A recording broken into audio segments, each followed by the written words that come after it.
Welcome everybody, here's your Strategy Wolf and welcome back to Strategic Command American Civil War and welcome back to our 11th turn versus LCanidestroyer, the rematch. On the Union side, last turn we were following General Price down in Missouri, trying to pocket him and also establishing or trying to control our front a little better in the very east at the Potomac, while ramping up for basically the end of the year or the next year's campaign when the war is going to a next stage, I would say. However, things are not very certain at all fronts yet, so definitely is very interesting still. So let's just watch the replay together, see what the enemy did, and then we shall see what we're gonna do. Probably here by the end of September, beginning of October, we will see. Okay, enemy moving forward in New Mexico. Doesn't look like, or Arizona still didn't look like she took the Chino gold, silver mines already. Okay, Fort Baxter, she attacks from here. Price, yeah, he can't escape further, I think.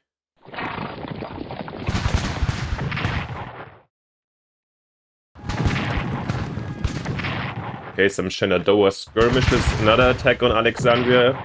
Is it gonna be a massive one again? Yeah.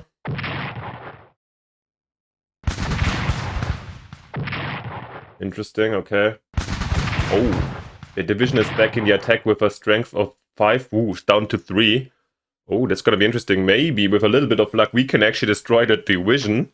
That would be a early nice strike. The enemy really went hard for Alexandria.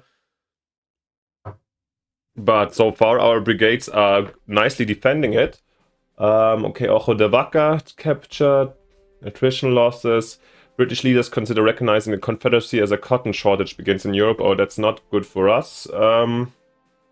Union warships being captured and 8 NPP. Yeah, our brigade needs to strengthen soon, hopefully, but we're doing stuff to do so. And as you see, yeah, we've got 3 gunboats incoming. I mean, there's like some guys that were in production already to the start of the game, so that's not built by us. Anyways, 3 extra gunboats, very helpful. Alright, let's have a quick look over the situation all over the front lines. Yeah, here Chino. I mean, since the enemy didn't take the mines yet, I could actually, I might consider moving in this cap just to defend Santa Riles over here. We've got the supply. Yeah, and this is the price here down in Arizona. It might be worth holding it for a while. You see it has a value of 16 MPP per turn. So holding it a couple of turns might even make up an entire brigade. So yeah, this is going to be interesting over here. And we've got reinforcements, even if they are small, coming down. Over here, yeah, the enemy apparently went back from Fort Baxter. That's very nice to see, since we were a little bit worried about Fort Belmont up here. But so we can retake that, and then it should be very hard to move up here quickly. So probably the enemy retreat to... Either it's these guys. Those are ours. Oops. Probably to Lassie or something like this over here. This is fine. And here we've got, yeah, Price with supply 0. This turn I feel like we can finish him off. Yeah, it looks very much like that. And also these guys, they have 7. Yeah, the enemy is suffering over here. While we get some supply through. So I think this turn we should be able to like clear this up a little bit. And let's have a look over here. Yeah, down to 3. I mean, we can get them out. I'm kind of optimistic to be able to destroy this division over here, actually. I don't exactly know what the enemy is intending to do with these.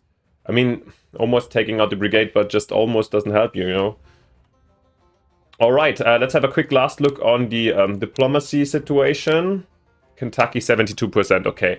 I think like we have to can stop worrying. And let's have a look at the production and research situation with the enemy. Any new diplomacy? No. Enemy has been also ramping up for the future, 900 build.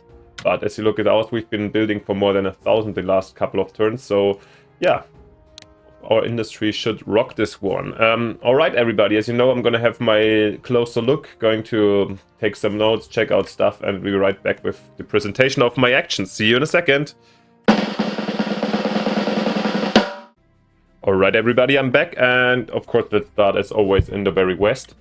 And as already kind of teasered, I do want to make use of this calf since it was rushed over here in a little bit of a panic. Now we've got reinforcements. And since the rest is just going to be stuck over here, why not occupy the enemy a little bit and Let's bring them to Santa Riles, where they do get supply. Here in China, not really, but yeah, I don't know. Of course, the enemy can ride around and take the mines quickly, but to really surround them, it's going to be hard. And in the meantime, I also bring some extra troops down here. Of course, as far as possible, then you guys can protect Santa Barbara. Hawthorne is secure for them in the meantime, so yeah, good job. I feel like, yeah, the enemy, it's of course not secure, but the enemy doesn't have very substantial forces here either. So for the moment, at least here, it should be blocked off. These guys are even move up here to Cubero, so in case the Pueblo or Apache get kind of involved, they can kind of be a warning unit or also block off any approach towards Albuquerque or Santa Fe from the west. So I'd rather have them up here.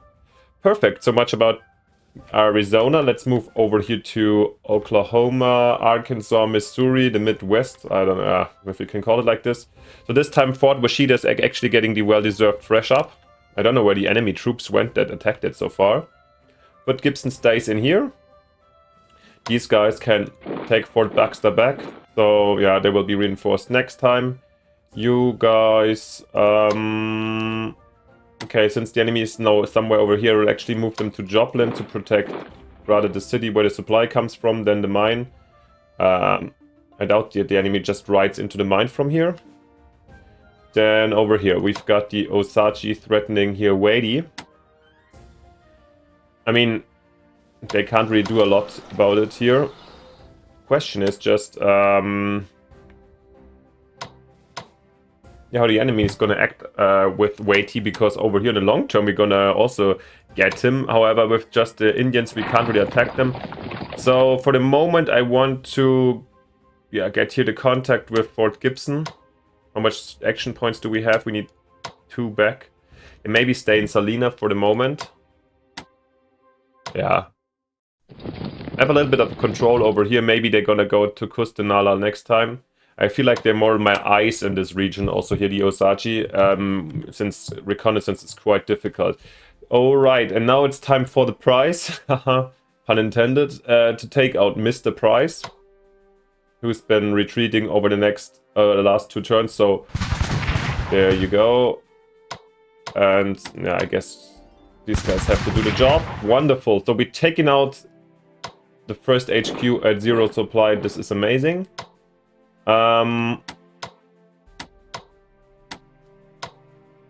These guys here need to be reinforced, so I should take them here to the street maybe. Or over here actually. I mean, the enemy is super weak as well.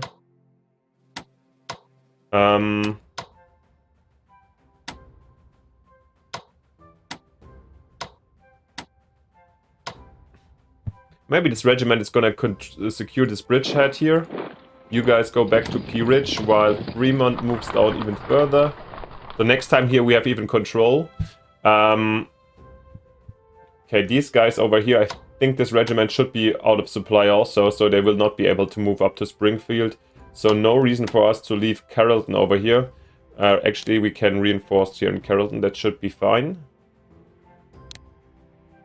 Take them up to 10, and yeah, nice situation. Over here, we took out an enemy unit last turn that was encircled up here. Now we can keep the position down here, but actually it's not the best position.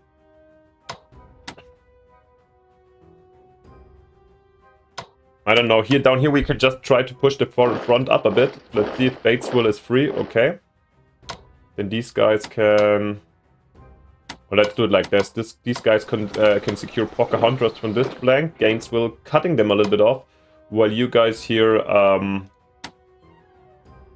this regiment, Popular Bluff, or they're crossing here. Yeah, I feel like they can't really move. Let's protect Popular Bluff. They can move up the street, but I feel like they will run out of supply before they reach Greenville. So yeah, you guys are here. Maybe on the long term we'll need them as partisan fighters, these regiments, or to secure vital as just a security unit, maybe in Cairo or something. For the moment, I feel like this is a kind of a solid setup. The Rangers we brought in last turn, I feel like they can stick in New Madrid for the moment. Maybe over here, so they can push over the river quickly when we need them here. The rest, we have the Ohio River preparations for when Kentucky enters. So we've got our ships up here. Let's take them already a little bit down, since we're kind of very optimistic that Kentucky joins our side, so we don't need the ship up here. We've got new ships incoming, right? But it's only gunboats. Okay, so Grant can stay here. The rest of the troops is also kind of in position here at the Ohio, so yeah, it's gonna be very interesting. Kentucky's joining probably in 1, 2, 3 turns. I'm not sure. It's said by the end of 61 if they're positive, and they're very positive. So it's gonna happen soon, and then we have got a complete new situation down here. Yep. All right. Let's go already to the West Virginia front, where yeah, we're basically retreating. You guys stay here and take care of the partisans. You guys can go back to supply. Lewisburg can be reinforced, just in case. And McClellan, yeah, after watching the Kant's documentary, if you did like 10 parts, I'm having a better overview of the American Civil War than ever before. And considering how important McClellan was actually, or like the commander of the Potomac Army Force, or the head of the Union Army for so long, I really wonder. I mean, I guess he started here his campaign in Western Virginia, but here in this game he's kind of stuck and so bad. I mean, he didn't perform very well for real. So having him just here sitting around also feels a little bit odd, but at the same time I also don't need him over here. So either I take him to Sutton or down here what we were thinking. So basically we need him to supply this brigade if we want to push down to Staunton. And I don't know if I want to do that yet. So I'll take him here along this railway, so in worst case we can always rail move him somewhere. And we'll have still some time to think about it. Okay, talking about that, we already, yeah, because we could move him potentially also, like, say here, somewhere here in the Kentucky front line sweep for sure, or down here we for sure can use an additional HQ at some point. At the moment it's kind of not wasted, but yeah, inactive, and I doubt that the enemy is attacking West Virginia. So yeah, like we think about it. Let me know what you think. If where do you want to see him? Shall we move him out or try this, like push him down to try a little bit here, a Staunton move? I'm not sure. All right, so coming to the Potomac, where things are kind of have been, apart from Alexandria, kind of calm. Also here in Shenandoah, some skirmishes. But we're gonna move Banks over here. Maybe he's gonna sit in Cumberland and trying to supply a little bit this front part in Shenandoah. This Hurt Brigade we're gonna move over the, I guess this is like in Potomac. I don't know. This is probably this or the Cumberland River. I'm not sure which one this is. But anyways, we're moving up here to the railway, so they should be in better supply next turn. Oh, actually no, yeah. So in 2 turns we can stack them up to 10, and then they will take part in the battle again. Here we keep the position. Supply 1 is not great, of course, but they're in a good position, and we occupy at least this 1 unit. Down here, the same with Winchester as always. We could potentially attack, but it was not very promising, so actually I'm gonna just reinforce here. And also over here, yeah. As long as we don't have any further reconnaissance, of course we could push in this gap, but you know, this is not what we want to do, so where we can exploit this push and like surround them easily and make a big pocket. And also I guess that Warrenton on something here, there might be units, so this is, I'm not sure if this is a trap or something, so I'm playing this, and we don't have a lot of reserves, so I'm playing this defensively still. I don't see so much to gain in terms of maybe a couple of hexes, but for the moment rather easy. However, this one over here, this one division that we are still lacking, this is a very, very nice target, and I feel like we're gonna try taking this out just to get some extra time and to annoy the enemy. So, okay, this frigate doesn't really do a lot of damage, but still... well, the Potomac is gonna be open 1 turn, but this is okay. Let's use, oh, interesting, now we found there's the reserves. And instead of refreshing these guys, I think I'm attacking. Oh, nice. And yeah. Just take them out. Move in, and boom, there you go. So the enemy, I mean, it was at full strength, so it can easily be full supply, so it can be easily be resupplied, no worries for the enemy, but yeah, it's just annoying. So the enemy lost probably his biggest piece of offensive potential for at least this autumn, which should be, yeah, relaxing for our man over here, so we can continue our relaxed build-up. And talking about the relaxed build-up, or not so relaxed, let's move down, force march down these Marines. They're gonna get ready in Annapolis or Baltimore to be either reserving as a reserve in this area, or of course as a Marine, so we can use them somewhere for landings in the Atlantic. Or the Atlantic shores. Alright, so much about the land forces. Let's have a look on our ships. Supply 3, that's bad. Yeah, and they can't even move fast. Yeah, we've got to get them out, unfortunately. Or we wait until they're down. No, I'd rather move them up now. The gunships are coming, and they're coming. They will help a lot, so we do exchange down here. And good, as you remember, we took Port Taras last time. This new port is going to be extremely helpful in really supplying for attacking these supply lines, so we don't have to move up entirely up to our ports. Of course, it would be also quite come in handsomely if we take out some of these supply lines or get our own harbors down here as well. This is always tons of options. Anyhow, we've got these attacks here. And also here, yeah, you're gonna be get some extra reinforcements by these guys. And this frigate can also start raiding on this line to, what is this, Galveston, Texas, since this has newly opened up. But also, as you see, we've got 3 ships down here. We will also need some reinforcements to control the Gulf of Mexico fully. Alright. Did I forget anything? Let's set up our gunboats. And which one is this? Is this only for river boats here? Place river warships. Okay, to Mississippi. Yeah, no, not with the gunboats. So in the end, okay, let's put them in the harbor then. Ottawa and the other one I forgot. Itasca in Wilmington. Okay.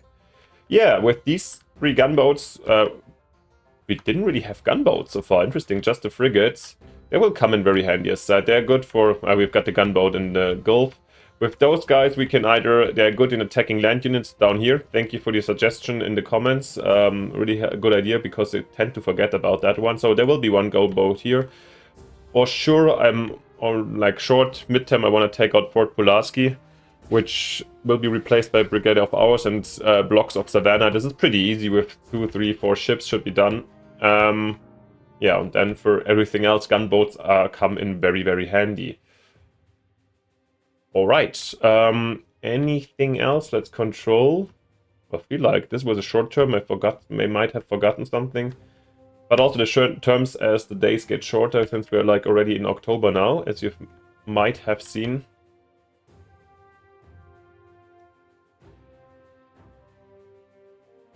Okay.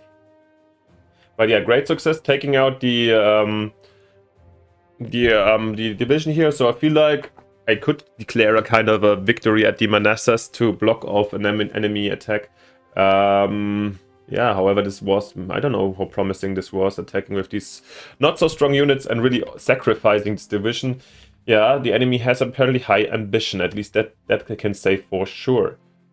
Alright, let's go and purchase some stuff. Research is still at its maximum. And what I wanted to do, actually I did some miscalculation. I came up with something else. But probably in my one calculation I did resupply those guys for 70 instead of using them for an attack. Nevertheless, we are gonna get 1 Marine out. Yes, for 350. At least 1 Marine. Since they are available for purchase now. And yeah, to have them, they cost 50 more than the division. Let's compare them quickly by the values. Their attack values versus infantry. Why is this in brackets? But versus forts is higher. Maybe that's the attack value when they're on ships, probably their amphibious attack value. So they're like easier probably and cheaper for amphibious attacks and get extra bonus in this. Plus, there is some higher attack values also versus ships. And they cost, yeah, they cost 50 more. Have a lower, same transport value, okay. Anyways, we need the Marines, they're basically divisions, some extra reinforcements. They are probably, I'm going to use most of them at the Atlantic or at the Potomac front. Maybe I could use also Marines, of course, for river landings at the Mississippi. They'll grant us anyway some kind of flexibility, I'd say, at, yeah, or like some threatening potential. So to be honest, while I'm like talking about it, I'm also going to get the Foster Marines out. And we can do that now. So another Marine division, and of course we need also some working mainstream infantry, since we also got CAF and so forth recently. So this time, when I said sometimes I want to shake things up, so again, Mr. Schurz sounds so lovely German to me, probably he is. The Schurz division, and okay, which leaves us with 150. Not basically, we can get another gunboat, a river gunboat. Yeah, as you see, but some of them don't get distracted. Some of them are for 63 here, the gunboats. So I'm kind of tempted to just get another gunboat out. Yeah, I think so. And then we should focus, like, I feel like gunboat-wise, this should be one of the last ones. Let's get the Mohongo out, and... Okay, you get the naval engines this time even. The Mohongo, yeah. Or the Sacco. No, the Mohongo. The Mohongo gunship gets out also, so I feel like we have a really big stash of gunboats coming up, so we should start harassing or tensioning our blockade definitely down here or in the Missouri. But I think this fits also the strategy getting the Marines in. Leaving us with 34 MPP, so good usage of our MPP this turn. And I feel like so there's nothing else to do. Actually, I will do that. Let's give them the naval engines to the river gunboat, a little bit of some more action points. Sometimes they're very decisive, so you never know. It's not the first thing you want to update, but since we have the time, why not? Alright, so much about this turn. Let's finish quickly together. See what happens. All over the board. Infantry equipment development to 82%. Very nice. This is extremely helpful. Good income. And no events apparently this turn. So rather a calm one. However, big success with the division and taking out prize, of course, the main prize. Haha, once again, what a joke. Anyhow, I still hope you liked this one. So if you did, it would be amazing if you leave me a like and subscription so you wouldn't miss the next ones. Also to support this channel, which motivates me a lot. So thank you very much for that. Let me know what you think on strategies and on the units and the questions I ask in the meantime. If you want to, I'm happy to interact with you guys in the comments. And apart from this, see you just in the next episode. Bye, your Strategy Wolf.